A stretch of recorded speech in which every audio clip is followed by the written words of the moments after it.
Hey everyone, thanks for listening to Sex with Emily. Have I mentioned lately how much I love taking your calls?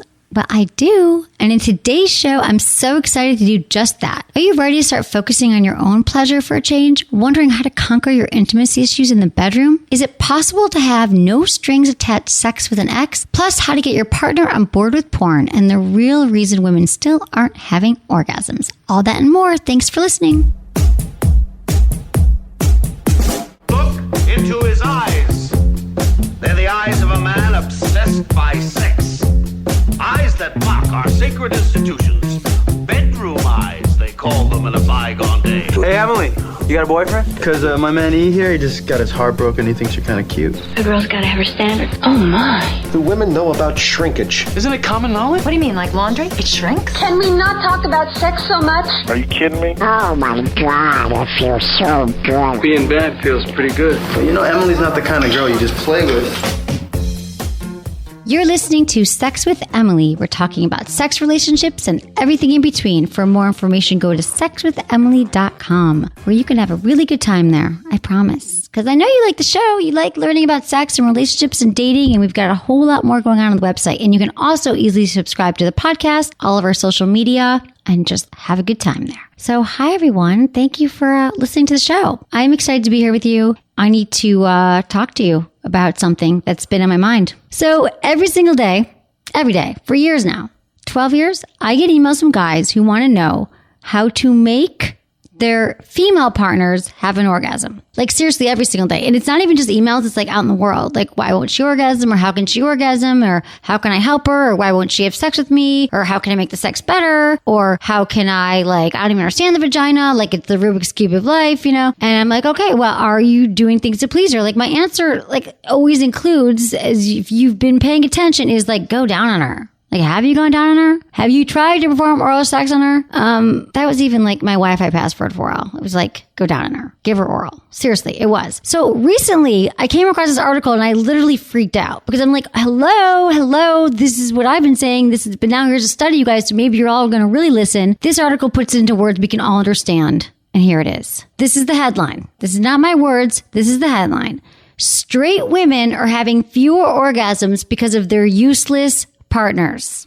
I know that sounds really harsh and I would never use those words, but I just wanted to get your attention, okay? I hope I got your attention now because here's the study. Here's what it said. Ready? A new study published last week in the Archives of Sexual Behavior. Lesbians confirm the so-called elusive female orgasm is really not that hard to find. So a team of researchers from Chapman University and the Kinsey Institute, Kinsey, they know what they're actually doing over there. They took their investigation into orgasm frequency a step further. They're always studying about, orgasms and stuff, but they took this study a step further. This has never been studied before. They wanted to see how often gay men, lesbians, bisexuals, in addition to straight men and women, reported climaxing. And this is only the second study in orgasm frequency to recruit a large sample of gay and lesbians and bisexuals, but the first that focuses on singles, where the rest focus on people in relationships. Okay, so this is an orgasm study that includes basically everybody. And what they wanted to understand is what behaviors and practices were potentially linked to orgasm frequency. So what can we do? What has to happen? Where do the stars have to align? The sexual stars have to align and on the planet for women to have a goddamn orgasm, okay? They talked to 52,000 people and they wanted to understand the profiles and the attitudes of people who orgasm frequently and people who did not. And they did find this orgasm gap, which again, I've always talked about. Men have more orgasms than women. That was not the part that was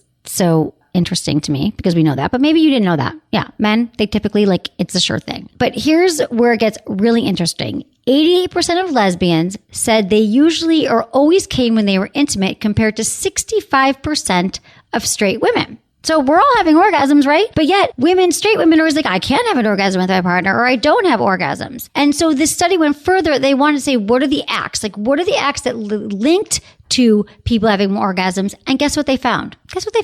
They found that while vaginal intercourse wasn't necessary to climax, 80% of heterosexual women who had genital stimulation, deep kissing, and who received oral sex said they usually always orgasm. So you guys, here's the answer. Are you ready? This is the golden trio. This is the golden trio. This is what they call it, the trio. You need genital stimulation. Women need genital stimulation somehow. So you stimulate it probably with your fingers or your penis, like that could help. Deep kissing. So that talks to like foreplay and like, we want to be turned on about arousal, and oral sex. But the number one thing they said was oral sex overall was the most important. And that was a difference between lesbians and straight women. If you really are still confused by it, like I'm not sure what to say, you can email me if you want to talk more about how to give women orgasms. I will always talk about it because I understand like it can be confusing. But if you're not into like oral sex and you just are confused by it, I've done a lot of shows on it. I've got a lot of information on my site, but like go down on her. Really, just do it. Go down on her and make out, because this is going to lead to more frequency of orgasms. I know you all want to know. This study answered it. And I don't know what to say about that except for the fact that we like oral sex. So do it. Okay, I'm going to give a shout out to our sponsors right now. Thank you for supporting them. And when we come back, we are on to your calls. Thanks for listening.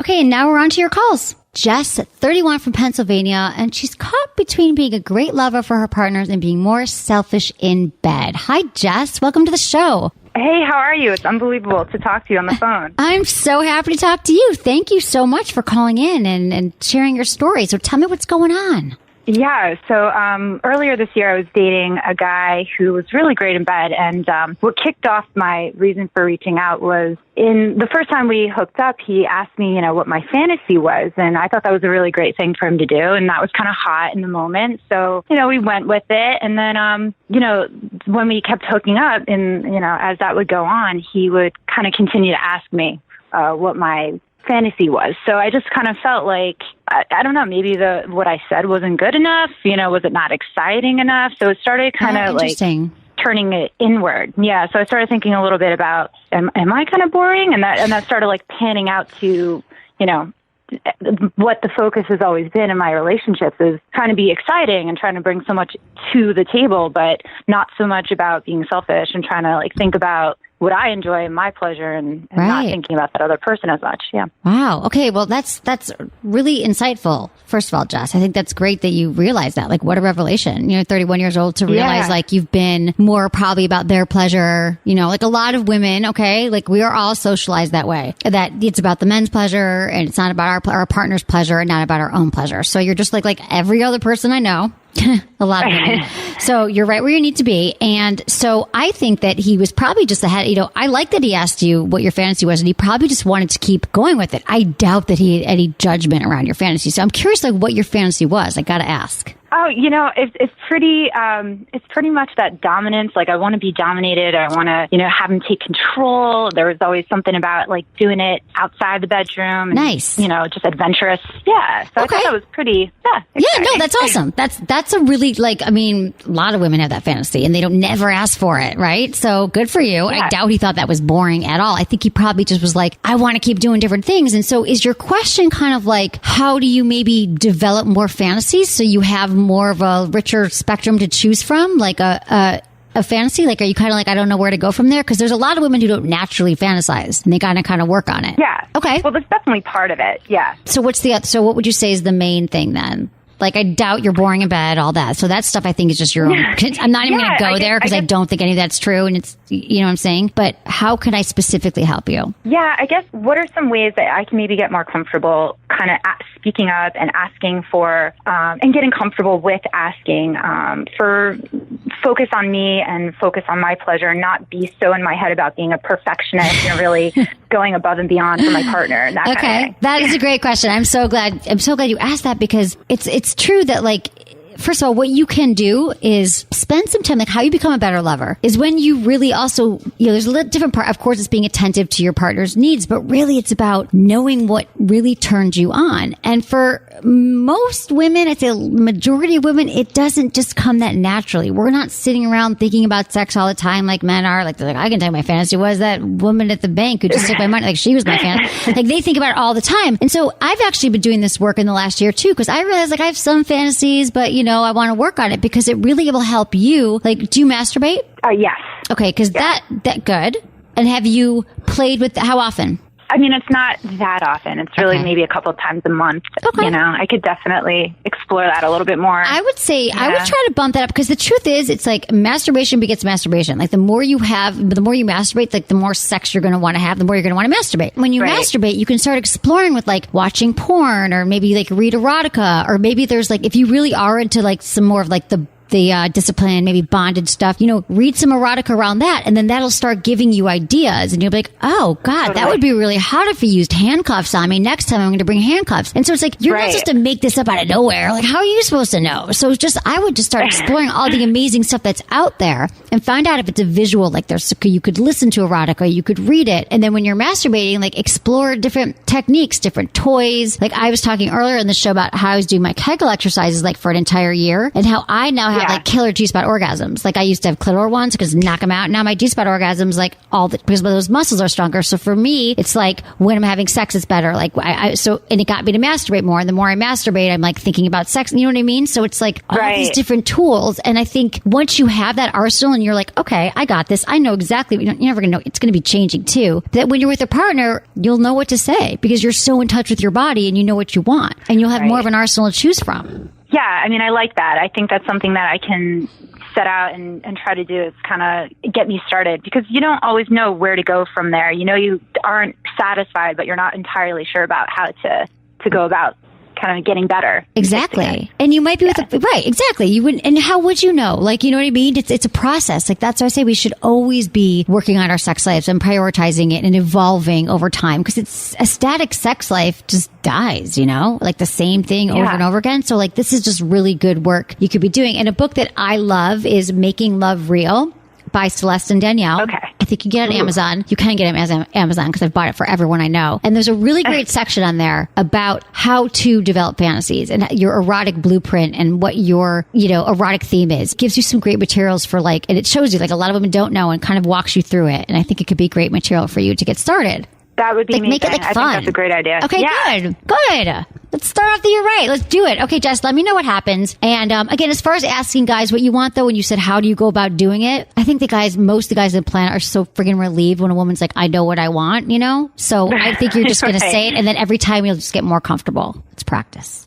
You're so right. Yeah. I'm so glad that you were able to talk me through it. Yeah. And that's why I listen to this podcast. You give me so many ideas. So. Oh, Jess, I'm so glad. Thank you for listening. I really appreciate it. It's really good to talk to you and hear your voice. So I'm glad it's helpful. Let me know how it goes. I want to hear. Like, I really, truly need to know where you are in 3 months. Thanks a lot, Emily. Okay. I appreciate it. Bye, Jess. Thanks. Okay. Bye-bye.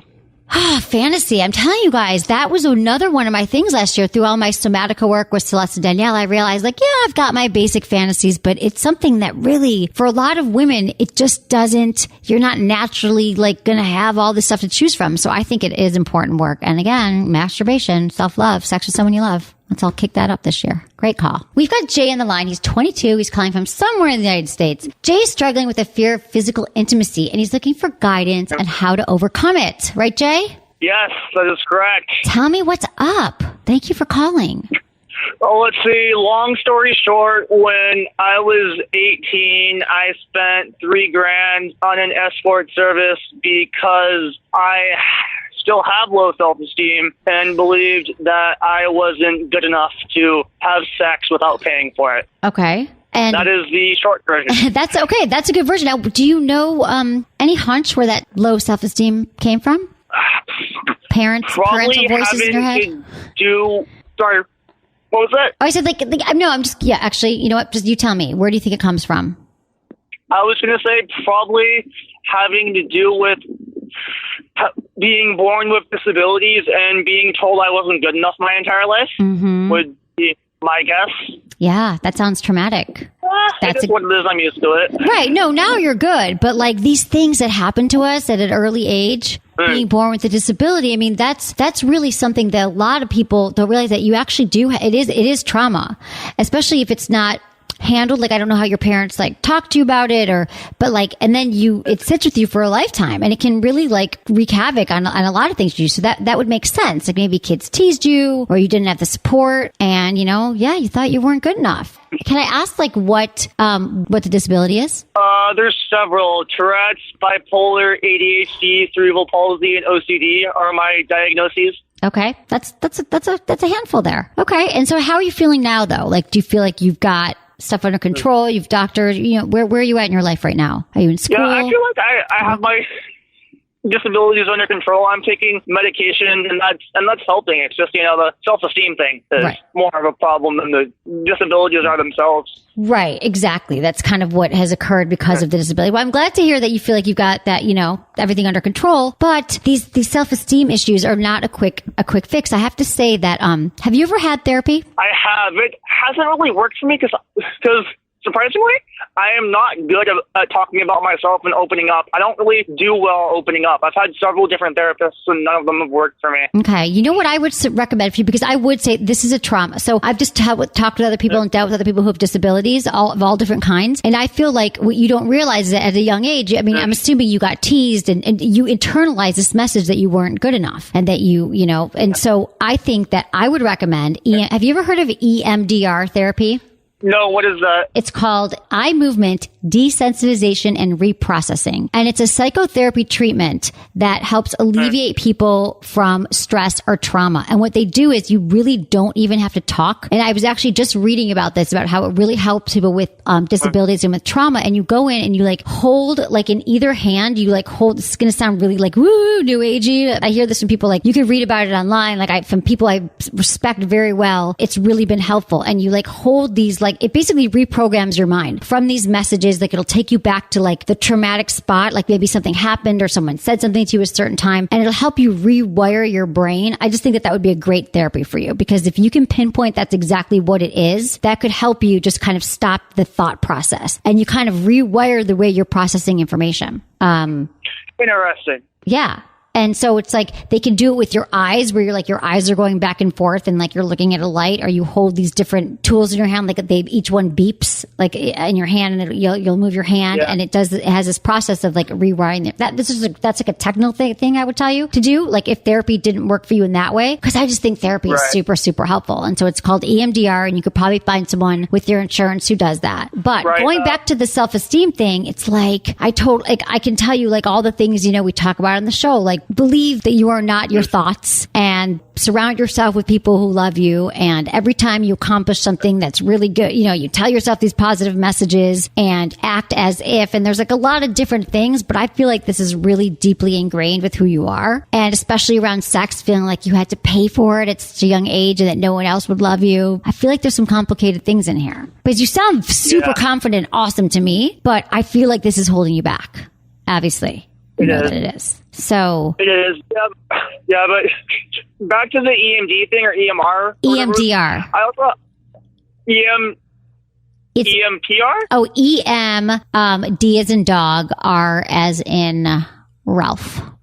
Okay, so for the EMDR, I also have a lazy eye. So would that affect it in any way either? No, that would not affect it in any way at all. It would, okay. Yeah, cool. I promise it would. I mean, talk to a therapist about it, but it just keeps coming up. I keep reading all these things of people with trauma and physical disabilities. I actually just talked to a friend recently about it who grew up with something, and she said that it has helped her, because then it actually takes you back to a moment, you could do some inner child work, and it's kind of hard to really explain it. You can actually read it right now online, but I just think it's a very cute way of dealing with this. That could be helpful. Interesting. Thank you. I appreciate it. Yeah, you're welcome. I appreciate it. Thank you. Okay, good luck. And you can also find a lot of great books on Amazon about EMDR and how to get started. Google it, stuff like that. Awesome. Yeah. Okay. Good luck to you. Bye, Jay. Thanks. Yeah, you guys, EMDR, I've done it. I've done EMDR. I've done every kind of therapy on the planet. And it's very, very helpful. I have to say, you go and you target a specific traumatic event in your life. There's different ways of doing it. I'm wondering if I'm really even explaining it to you. I'm trying to read a sentence here. Let me see something online. It's a successful treatment with EMDR therapy, effective distress is relieved, negative beliefs are reformulated, and psychological arousal is reduced. So the client attends to emotionally disturbing material in brief sequential doses while focusing on external stimulus. So that could be a light that you move your eyes back and forth, or you could have in your hand two little buzzers, and every time it buzzes, you squeeze it. And I know this might sound kind of esoteric to a lot of people. You're what? But it can be a very helpful form of therapy. Our next call, we have Brittany, 24 from New Jersey. Brittany's in a sticky situation with her live-in ex-boyfriend and wants to know if it's possible to have no strings attached sex with an ex. Hey, Brittany. Hi. Hi. Welcome to the Sex with Emily show. Thank you so much. Of course. I'm so glad you called in. It's awesome. I'm loving this. I'm loving to get to talk to my listeners. And now we can really get into this. So, okay, you're living with an ex-boyfriend and you want to have no strings attached sex with him or another ex? No, well, it's more so like, I just don't know where the boundaries are between like casual sex and like sex with feelings, and he's the one who's like kind of starting to bring feelings back into it, and I'm like, I don't know if this is normal or if this is him, like maybe he still does want to be with me or something like that. I don't. Yeah. He's being very confusing. Okay, so here's the thing. No strings attached sex, also known as friends with benefits. The only way these scenarios work, and typically it's very short-lived, is when both people are on the same page that they're going to sleep with other people, we're not going to bring emotions into it, and we're just going to have a good time, and we're going to have sex. But typically, where it veers off is when one person develops feelings and the other person doesn't. And that's when it ends. Because if you truly don't have feelings for him anymore, and he's starting to display feelings again, it's just not going to work. Unless you have feelings for him still. I definitely still do have feelings for him. Oh, you do? Okay. So, Wait a minute. When did you guys break up? We broke up, it was very like back and forth for like a couple months, but I guess officially by like August. Okay, so you broke up in August, and how long have you been together? 2.5 years. Okay, 2.5 years. You broke up in August, so what, like 6 months ago? I'm bad with math. Yeah, 6 months ago. Okay, so for 6 months you've been living together, not having sex. Or has it been? It never really stopped. Yeah, it just, at first he kind of wanted to cut it off, and then he would continue initiating it, and I never wanted to stop anyway, but... Why did it end? But then at first he said that he felt like he needed to work on himself and that he wanted to stay together, and then it kind of slowly snowballed into him being like, no, I don't want to be with you right now. Okay, and why are you still living together? Just the two of you? Yeah, it's just the two of us. Well, like financial reasons, and our lease isn't up until May, so. Right. Okay, so, gosh, I mean, you say he's starting to display emotions. What does that mean exactly? He gets like very like intimate, like he's like cupping my face and like tracing my lips with his fingers. And the other night he even like all of a sudden out of nowhere whispered that he loved me. And I was like, whoa, like a month ago we were just having like crazy like hookup sex and it wasn't like that, and then now all of a sudden it's like taken a change where it's become like very intimate, and I'm like, whoa, like do you still have feelings for me? Like he's very like back and forth about it. Well, I'm sure he does still have feelings for you, obviously, but he's protecting himself because he ended it because he's got this idea to work on himself, right? So has he been working on himself? Yeah, I think a lot of the root of his problems at the time were that he was like unhappy with his job and everything, and now he seems to be a lot happier with where he is like career wise. Okay. Well, I mean, typically that can be a huge thing for men. When men like are not satisfied with career or their financial situation, they like can like shut down, not want to have sex, like because men are like the providers. I mean, it's like biology, right? So I get that. But I also am just concerned if you guys are still living together and the sex is great, like I could see him being like, yeah, in the moment I'm feeling all this stuff, but then he could just again say to you in a few months, no, I don't want to do it. So I'm worried about your emotional state now, what he could do, like how this could impact you. I think you have to have a talk with him. You have to just be like, I mean, you guys have been together over 2 years. Like, I think you say, you know what, the other night, like I'm feeling really connected to you again. It feels great. It's almost like, we never broke up, but I can't help but think like we're broken up and we're living together because of these financial restraints, which I actually don't believe in. I think you could find someone to take over your lease because that would be the healthy thing to do if you guys were like in a bad situation and fighting. But it sounds like maybe you're getting back together. Like, I don't know. Like, were you happy with everything in the relationship? Were you like not ready to break up? Or are there things that you've concerns about? Yeah, I was totally happy. Like, I wanted to be with this person. I know, like, I love him and I still love him. And I want to see him happy, but there is like a part of him he's like 2-3 years older than me, and he is kind of like a party boy. Like he will go out every night. Like we live in a shore town where like summers are. That's why we can't find anybody to fill our lease because our town is dead in the winter. Right. Okay. But he'll go out every night with he wants that freedom. Right. Which a lot of people do in their 20s, right? They want that freedom. So right now he's having his cake and eating it too. Brittany, that's what's happening. So you're there. He really loves you. He really cares about you, but he's an independent guy and he's slept with you the last few years and he probably wants to figure out what he really wants and he's a little bit confused. And There's nothing wrong with that. It has nothing to do with you either. It has to do with the fact that you guys have been together for 2.5 years or whatever, and you're 24 years old. My hunch is that like, you're there, it's great, but like if something else comes up or he might get these feelings again, you're going to be hurt. And so I would really protect yourself right now. And I don't know how honest he is or how articulate he is with his emotions, but there's nothing wrong with saying it's feeling like things are getting intimate again and it feels really good to me, but I need to check in with you. Like, where are we at? Like, tell me how you're feeling about us. And I think once you ask that, let him talk, see what he says. He might say, no, yeah, I've been thinking I want to love you. I love you. Or he might say, you know what? Nothing's changed. It's the same. I just really like having sex with you. I'm assuming you haven't asked him. Yeah. Okay.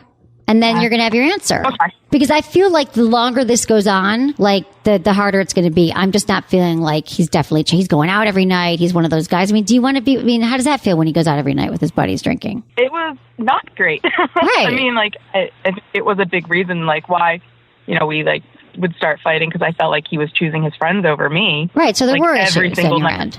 So he wasn't the perfect guy. Like that's a major thing, right? He's not prioritizing you or your relationship. He's like, he comes home when he has sex with you because you're there and he loves you, in the way like he connects with you. But I don't think that this is going to bode well for the long term. So either you have this talk with him. Maybe I'm wrong. Maybe he'll say like, yes, I love you. But his behavior, we got to look at behavior also over words. His behavior is showing I'm going out every night with my friends to do my thing, coming home and having sex with you. And that wouldn't feel, that doesn't feel great. I think if you can't the going out has subsided a little bit, like within the past few months, which is nice. Because it's winter. But yeah.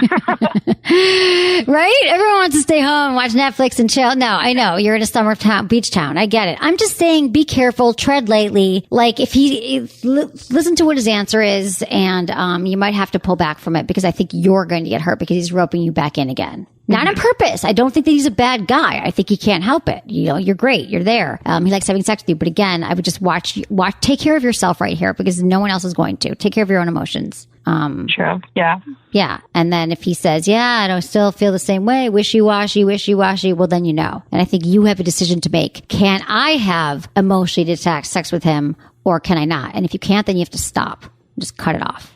Like quitting like a drug or something, quitting smoking, like quitting him. You got to quit him, which is really hard to do if you live together. So that's what I say.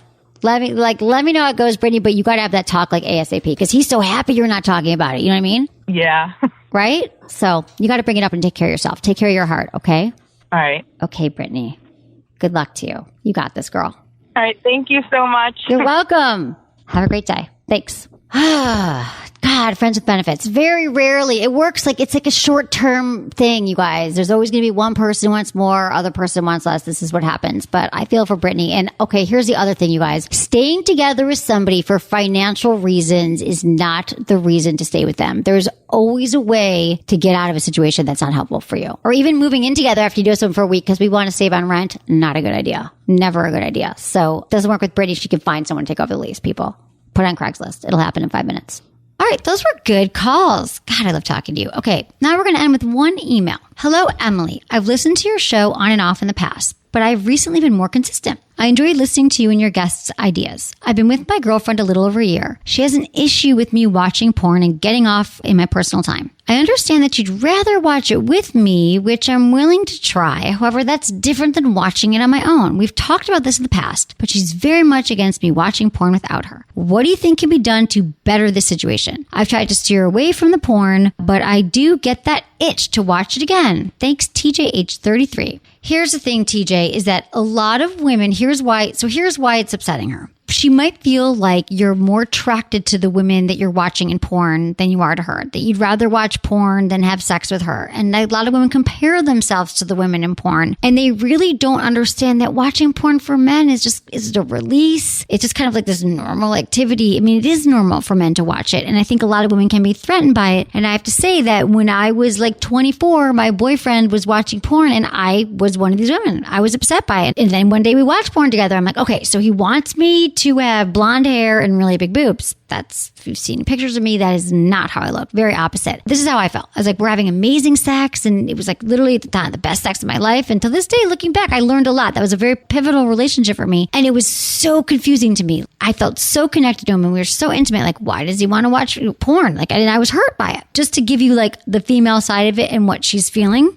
But there's nothing wrong with you watching porn. It's completely normal. It's healthy. It's a great stress reliever for men. Men get more aroused by visual images than women. There's parts of your brains that lights up when you're actually watching porn. Again, you're not doing anything wrong. And for you to stop trying to watch porn, like, of course you're getting that itch because she's telling you what to do and not to watch porn. And it sounds like you're using it in a very healthy way. And I think it's only like 5% of the population that's actually using it in an unhealthy way, meaning like there's consequences. Like you can't leave your house because you're watching so much porn. You can't even get an erection unless you're watching porn. It doesn't sound like you're that guy.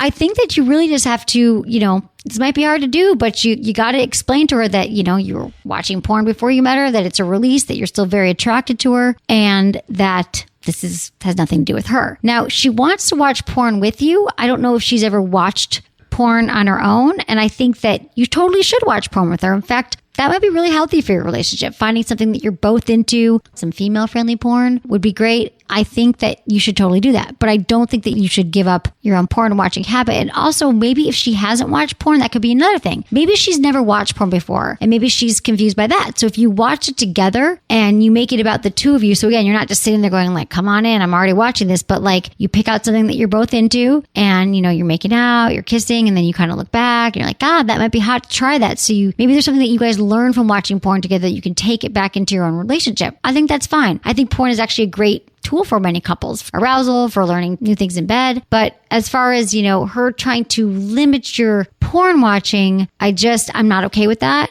This might be a learning curve for her, and hopefully it's not a deal breaker. Okay, so you've been together over a year. This makes sense. So you've been together, over a year, and it's okay. I'm glad that she brought this up to you. I'm glad that she lets you know that she's having a hard time with it. That's super healthy. I think that you guys can have this conversation and let her know like that it has nothing to do with you not wanting to be with her, and that you really love her and you want to be with her and you want to make this work. And actually this will probably bring you guys closer together. I think that a lot of times we shy away from having these conversations with our partners, or you're trying to appease her by saying, okay, babe, I'm not going to watch porn, anything to make you happy. Guess what? That doesn't work.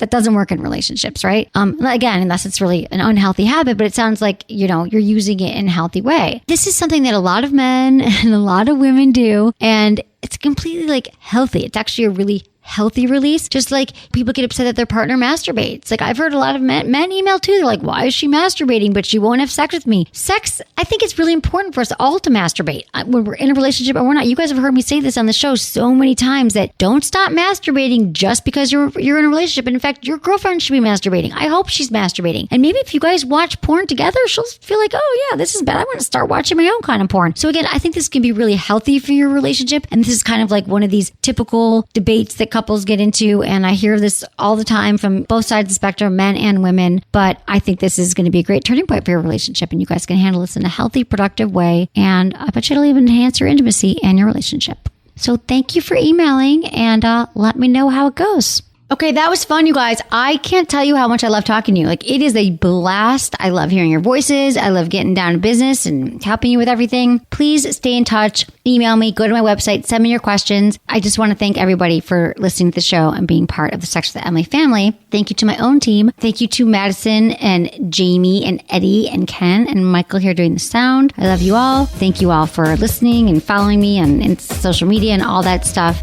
I love you. I love my listeners. Thanks for listening. Was it good for you? Email me, feedback@sexwithemily.com.